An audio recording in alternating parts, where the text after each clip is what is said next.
Welcome. Okay, welcome home, everybody. This is a Native Land Pod mini pod, and today, because sometimes we tend to be in gloom and doom, we're just going to stay in the doom. So we, at the end of most shows, tell you how many days are left to the midterms. Now, Andrew might be feeling like, woohoo, midterms. I think me and Tiff really might feel a way about telling y'all how many days are left to the midterms, because I don't really know these things gonna damn happen. So, Tiff, I think that might be where you're resting. Yes. Even if they are going to happen, are they going to cheat like they did? I still feel like they did in the 2024 election. I don't have data. I got a gut feeling. But I'm going to tell you about the Black woman and the Holy Ghost. We be spot on. So I'm curious to know if you guys think we should still be telling people how many days are left I'm not saying until the midterms. I say no, I think it's pointless. I get so frustrated when people sorry, Andrew already disagreeing with me, but I'm just gonna tell you, Andrew, I think it is pointless. When people start talking to me, like we just gotta hold on for one more year, then the midterms. I'm like, hold on to what? What do we think the midterms are going to change? And after going out and telling everybody, gotta vote. And the country, I know Angela believes the election is stolen. I can only go on what is before us.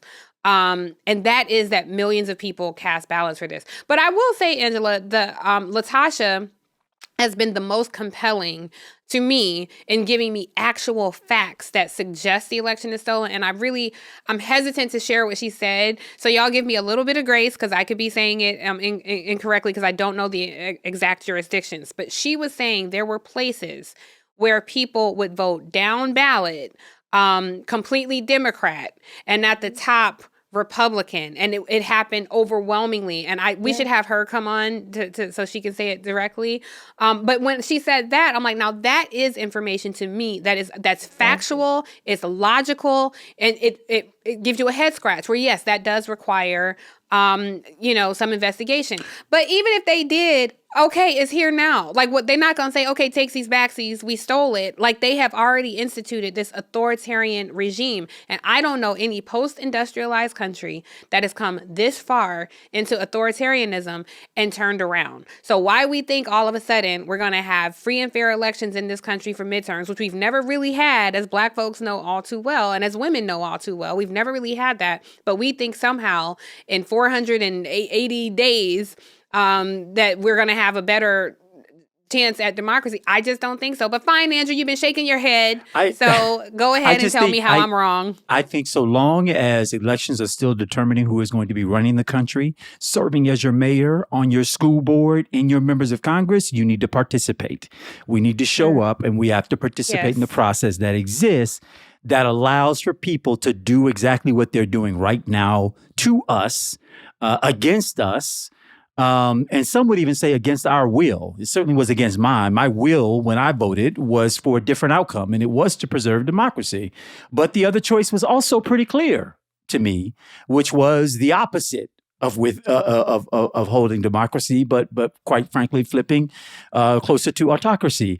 I do think that, so one thing on the evidence around the down ballot versus up ballot, that's a trend that's happened in Florida for decades. It's only recently shifted where people elected local Democrats to school board, their mayors, their council in the western part of Florida, the Panhandle region. But Democratic registration was really the majority registration across the Panhandle for, frankly, all of our existence up to Governor Jeb Bush being elected. But their national voting habits were always more conservative. So they would vote for Republican presidents, Republican U.S. senators, and Democrats all the way down the rest of the ballot. We describe those folks as Dixiecrats. And Dixiecrats don't just live in the Panhandle region of Florida. Every part of the country has those folks who registered Democrat. They're not leaving their party registration, but their voting habits have shifted. And then Donald Trump came along and created a permission structure for those individuals to go from being registered Ds to now fully flown, grown, registered Rs. And then their voting has now become consistent. They vote R at the lower end and they vote R at the top end. And I would imagine that that's a trend that exists all over the country. But to Latasha's point, if we're going to find irregularities in the election system, it is going to happen at a precinct by precinct level. And in each county and and all over the country, but very specifically in states that are considered basically bellwether states or states that could flip either Republican or Democrat from cycle to cycle. But the ability for someone to wholesale steal an election by flipping a switch and it impacting the entire country, it is less likely given the decentralized nature of our election system, which is run county to county to county. But just make this final point, which is simply say, I think we have to be really careful and responsible with how we talk about our elections systems, because it's the only thing that people can have faith in if they're exercising the process of going out of their house, down to a precinct, or in their house and filling out an absentee ballot and letting their voices be heard. Because I don't know too many people who willingly participate in what they find to be a futile experience. Most people, if I'm going to take my time, energy, effort, in some cases money to fuel a gas tank or otherwise, it better have an outcome on the other end of it, hopefully in the direction that I would like it to go, but an outcome nonetheless that can be trusted. And if we erode that process, we think we have problems now with the couch winning, quote unquote. We're really going to exacerbate a problem of people deciding to just check completely wholesale out of elections because they don't believe that they're legal, that they're fair, or that it will count, let alone the debate around whether it matters because of what happens once people get elected, but whether it will count. And I think that that crisis of confidence in a system opens up a whole new barrel for us to have to fight. I think that's all completely fair. I just want to punctuate the point that you made around being careful how we talk about it. Something that you said that has in real time made me reconsider about midterms is when we talk about those down ballot races. In your explanation of Dixiecrats. Yes, those down ballot races may not be impacted by impropriety. This is like school board elections, city council members. So at no point am I ever discouraging people from participating in the process. I'm really speaking more from a federal perspective. I don't know what midterm elections might change. Even should Democrats seize power of the House and or the Senate, I'd be curious about what things that have happened that could actually stop. I think there's a big tent in the party. There are conservative Democrats. So that's really my perspective. In terms of your explanation on malfeasance in the past election, I just want to be clear there too. I am not saying the election was stolen. I'm not saying it wasn't. My only thing is before the responsibility, for me personally, the responsibility I have before an audience, I would not say the election is stolen if I have not well researched it and said, here is the data chain that leads me to that. So I'm simply sharing what Latasha said to me, which is why, I know I just want to be clear for the audience because I want them to understand. This is what I'm told. I have not personally gone down that rabbit hole to say, oh, yeah, I see how this can happen. I'm curious when you say stuff like county by county, because you're not the only person to say that. I think Roland Martin did a segment on his show that I haven't watched that I should. And Roland Martin is an astute journalist, so I don't know what he did, but a lot of people were saying, oh, Roland Martin explored a report by somebody that gave them pause on the election. Those are the things that will entice me to say, okay, well, let me look at the information.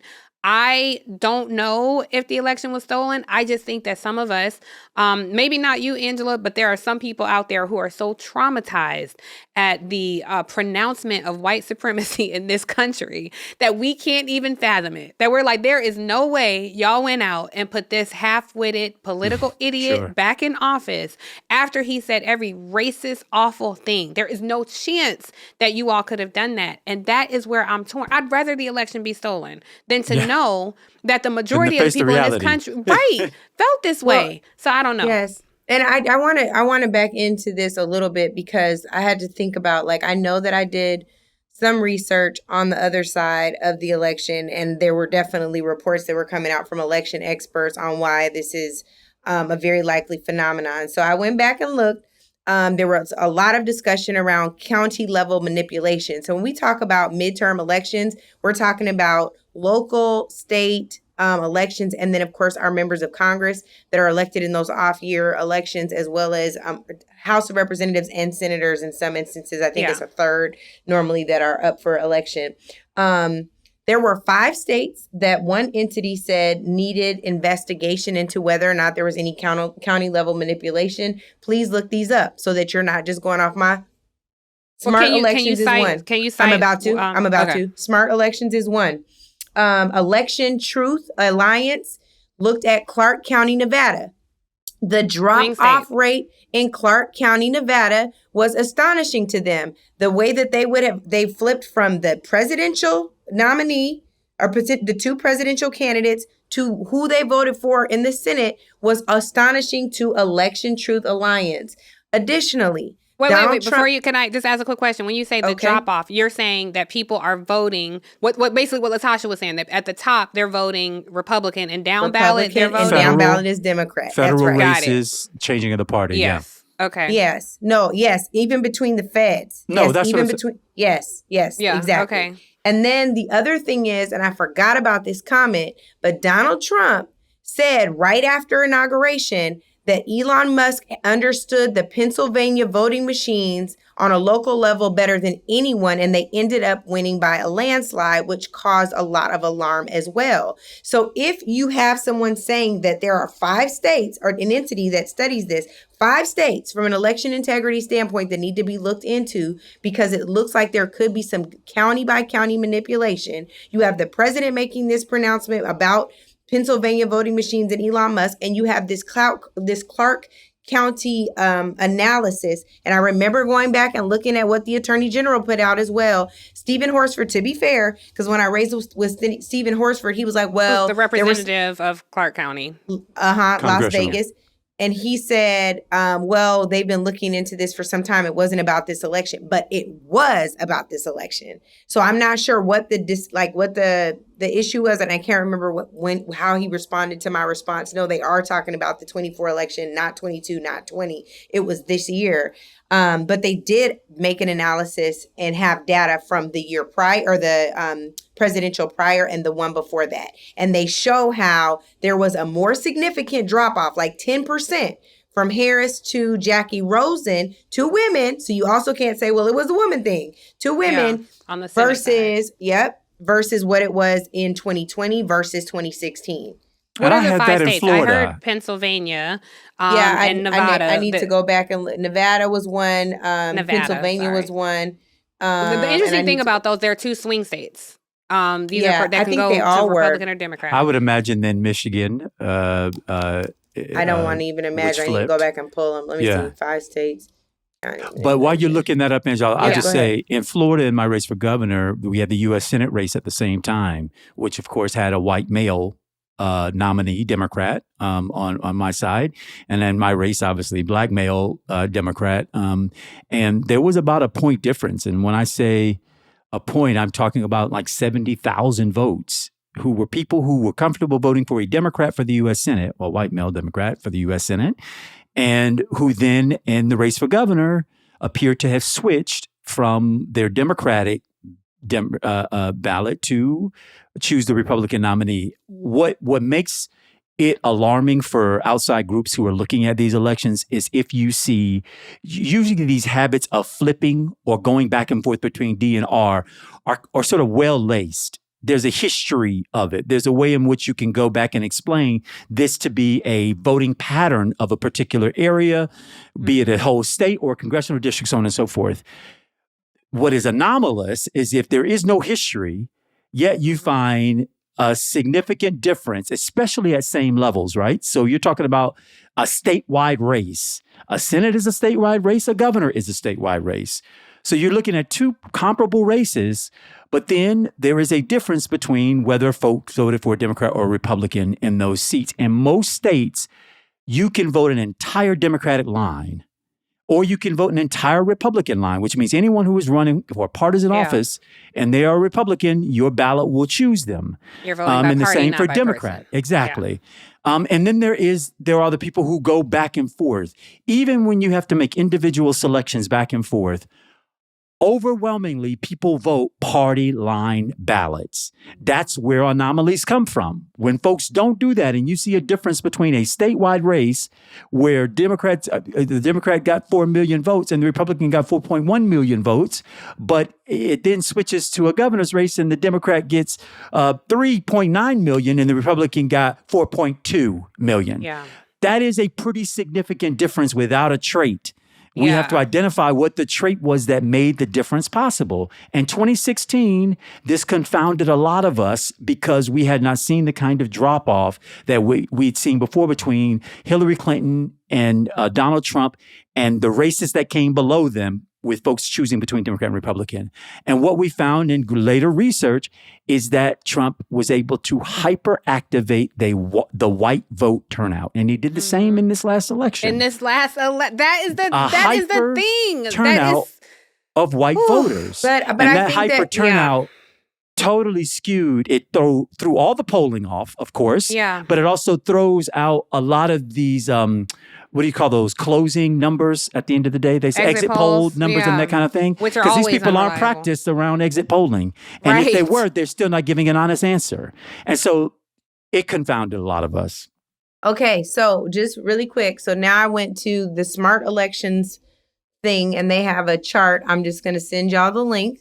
And they examined 17 states and the swing states had the most significant drop-off versus the non-swing states for reasons we understand. There are swing states for a reason. But the swing states were Arizona, Michigan, Nevada, North Carolina, Pennsylvania, and Wisconsin. Yeah. And then there are non-swing states where there was also drop-off, but it was nowhere near. Makes sense. I mean, it is astonishing. Yeah. So I'm going to send you guys this graph. Send it to me. I remain unconvinced, to be honest. I mean, my challenge is when I'm citing someone else's research, I want to know like how you got this research, and then I got to talk to 5 other people, explain to me because this is what they said how they got the research. Andrew, you'd be one of those people. Like I don't read crosstabs and feel all that stuff. Like I don't know it. I can look at the numbers. And I remember I was at Mychael Harriet's house when the new Pew data dropped, and I was asking him to explain it to me. And we talked about it in our chat because even the idea, I know we disagree here, Angela, but even the idea that the couch one, I don't know that that's true. Like the data just does not support it.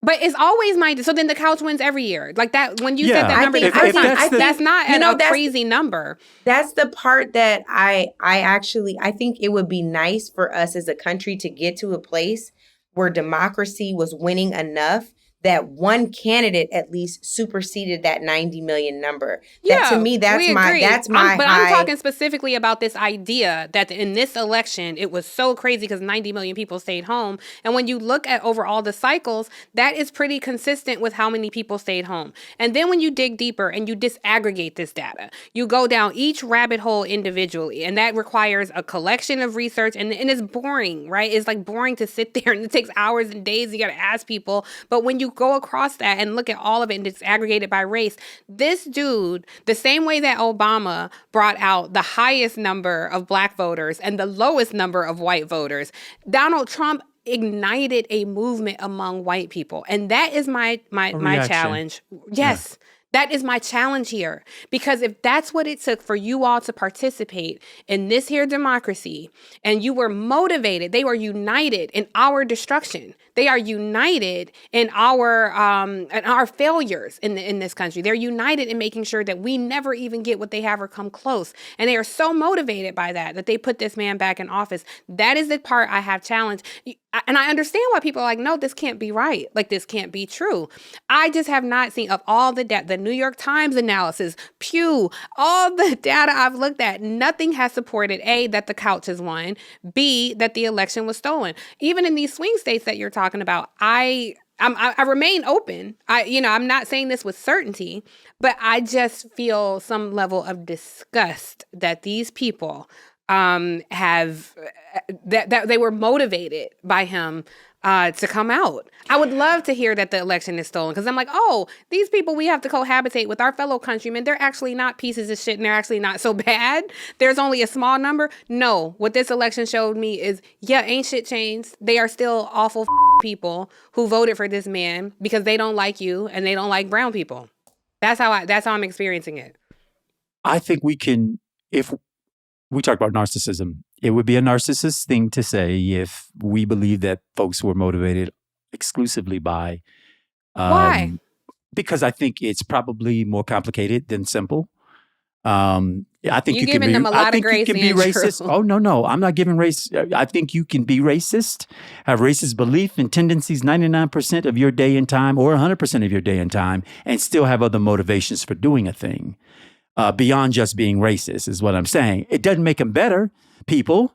It just means that they had motivations for getting out and voting. And by the way, a motivation had to be, first of all, when Barack Obama ran, these same white folks could have been motivated equally, like that Maze Gillum, that movie where at the end in California, like the polls will be closing and whatever. You know, Chris Rock, I think is the main character of that movie, and everybody's pulling out their driveway and rushing to the polls to go and vote to make sure the black man didn't win. But just as they were motivated to see Donald Trump win, they could have equally been motivated to prevent a black man from winning the presidency. I mean, in real time, they could have showed up in unprecedented numbers to stop that from happening, and couldn't do it every time, quite frankly, up to now and probably beyond for several election cycles, because that's just where the numbers are when it comes to electoral performance. That if white folks wanted to vote and vote the way they vote right now, which is white men overwhelmingly Republican and white women consistently over a majority Republican. So if they could have done that then, if this was only going to be about race. But they didn't. But they didn't do that then. They did not prevent that from happening, and they could have done it even with fewer of them showing up than showed up to support Trump. And in this case, they wanted Trump. And I'm layering on this that in addition to not wanting a black woman there, it can also be that there's some other things that were being communicated in that message. They voted against her, or they voted for him. Quite possibly. Either and both make them racist to me. It's a difference without distinction. Completely agree. All I'm saying is that if that were the only motivator by itself, then why didn't that motivator also keep Barack Obama from office? They weren't engaged then. And it's the difference between a black but if man you're and a black motivated woman. by racism, That's not true. Some of them were voting to demonstrate they weren't racist. I'm trying to see where I'm missing this too.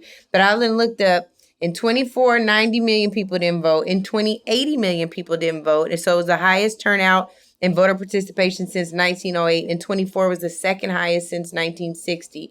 In 2016, 100 million people didn't vote. And I'm trying to figure out what the 2012 and 2008 numbers are. Because I gave those numbers before on but I just think on the idea show, of the couch which is fine, but I don't great remember on a it, Tiff, t-shirt. and sometimes people might not remember it either. I'm not saying that. I'm just saying I don't, just so people know, I'm not Googling something during the show.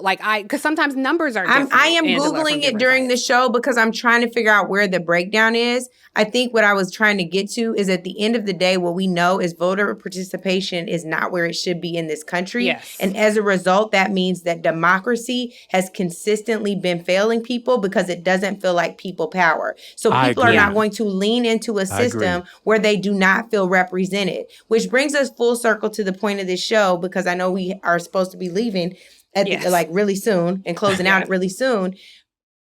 What we are struggling with, I think, all in all, is telling people, counting down to the days where their circumstances are going to dramatically change. Counting down to the days where a midterm election means that all of a sudden now things are going to be sky is blue, things are great. That is not how it's feeling, because even while we had a reprieve from 2016 to 2020, things still haven't drastically changed for a number of people in our communities. And so while we count down, let us also be intentional about the work that needs to shift, that is in our power to do, be recruiting people that can dramatically change circumstances because they are showing real courage. Whether it's 100 million or 80 million or 90 million, Tiff, it is too many people who are sitting out of participating in this democracy. And that means that the democracy has to change. I think at the very least, we can all agree on that point. We agree I on that. definitely agree. Yeah, none of us ever disagree. My only point was to present it like 90 million people didn't vote this time as though that was some sort of anomaly.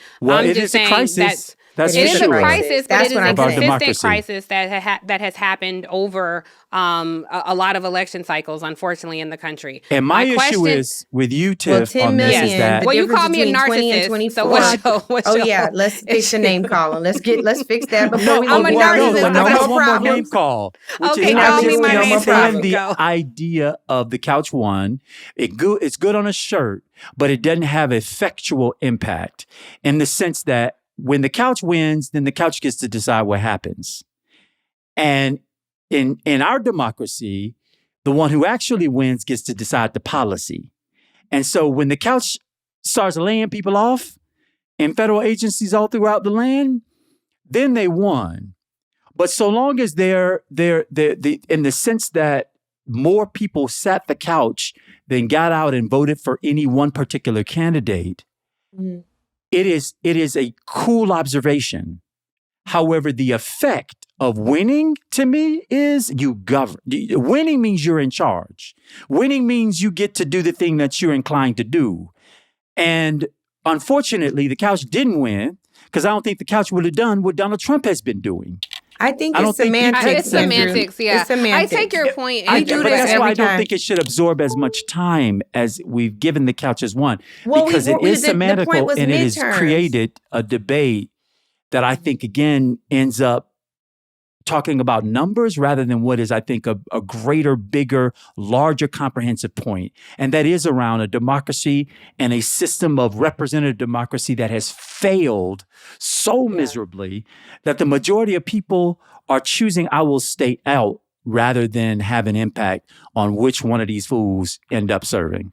I don't mean to call them fools. This is a conversation. No, that's fine. This is a conversation that I think will be ongoing because I don't think we've resolved. Do we need to start telling people? Do we need to continue to tell people how many days until midterms? So I guess for now we'll keep doing it. But what I love about this conversation, I have to be honest, all three of us feel very differently, and I surmise that among our audience that there are groups of each. Like we each have followers who are like, yes, what Angela is saying. Angela's right. Yes, what Tiffany's saying. Yes, what Andrew is saying. So and our occasionally conversation Andrew might have a good good point. Yes, Andrew, you have a good point. Even in your whole narcissism shade that you threw to me, I actually take that point and think about it. Andrew. I think about it. No, that's real. I said it's narcissistic to believe that I think that's a a fair person will point. take I just an disagree. action all the way and exclusively for one group. Narcissist was thrown around a lot in the show before in this show, and I just want to know because you got called it for your cell phone activity. Now I'm asking about Tiff too. I'm just saying, that should be the default. Like y'all need to stop watching these social media videos. Like, let me tell you how to find a narcissist. Like, stop. Yeah. Everything isn't narcissism. I've never seen one of those, by the way. Ever. Yeah, you're not on. I actually believe that. It's a hot term now. But y'all drop us a comment. Let us know what y'all think. It's overkill, and I do think that we should have to do the hard work of unpacking narcissism and gaslighting. Where we might have some flat sides. Yeah, overused term. We ain't trying to gaslight. We're just trying to solve it, friends. We just trying to solve it. Don't take up space with me either. I don't want you. We must hold space. I ain't holding nothing. I don't want you to take it up. I have a boundary. Yes. I have a boundary. Yes. We have to insert boundaries. All the therapy words. Okay, with that. I'm running. Y'all can keep going. I'm running. I'm out. Bye, deuce. Thank y'all for listening. We don't know how many days to midterm elections because we'll never tell y'all that on the mini pod anyway. Bye. We will see y'all next time. Welcome home, y'all. Native Land Pod is a production of iHeart Radio in partnership with Reason Choice Media. For more podcasts from iHeart Radio, visit the iHeart Radio app, Apple Podcasts, or wherever you listen to your favorite shows.